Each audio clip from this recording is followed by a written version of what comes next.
Hello everyone, today I'm going to be teaching you all about a 3-step method of how to start GCSE English essays and what not to do. So just a small reminder that the introduction is not always necessary in essays, but if done well, it does stand you in a good stead as the examiner feels that you've answered the question with an actual thesis rather than 3 cold, distinct points.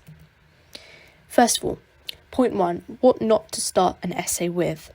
You do not want to list language techniques unless they're overarching. So avoid something like Shakespeare has used metaphors, similes, anaphora to show this. You can briefly talk about overarching techniques such as extended metaphors, but still try to avoid this.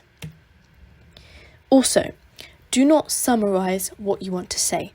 This doesn't get you any marks and you're going to say it anyway, so it's a waste of precious exam time. So avoid something like, I'm going to talk about 3 points that show Romeo is romantic.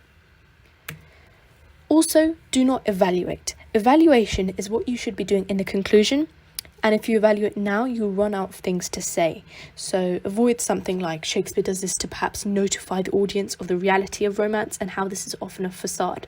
That's sort of a concluding sentence, so you don't want to waste that on the introduction. So this is what to do. So here's my 3-step process. Step 1 is AO1. AO1 is outlining the importance of the theme or character that you asked in the first sentence. So looking at the question, how does Shakespeare present Macbeth and Lady Macbeth's relationship? You could say, Macbeth and Lady Macbeth's relationship is a complex portrayal of love that illustrates both extreme devotion and resentment. So here we're outlining the themes and characters, so the characters of Macbeth and Lady Macbeth and their relationship and how it's important to the play as a whole. Then for step 2, it's AO2, which is outlining the lines of arguments. Now notice this is different to summarising the arguments.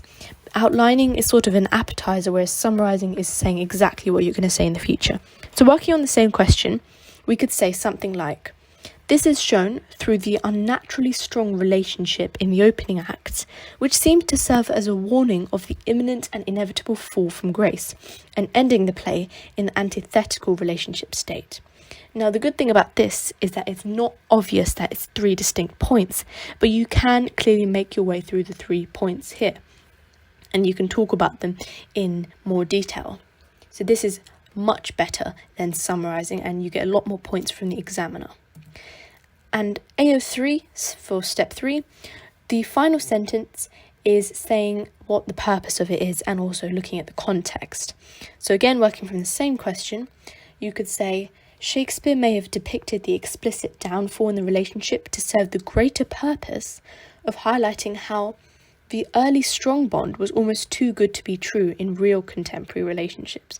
So that is an awesome ending to the introduction, because we've talked about how the relationship serves a greater purpose and it serves Shakespeare's purpose, and it also talks about the context of contemporary relationships.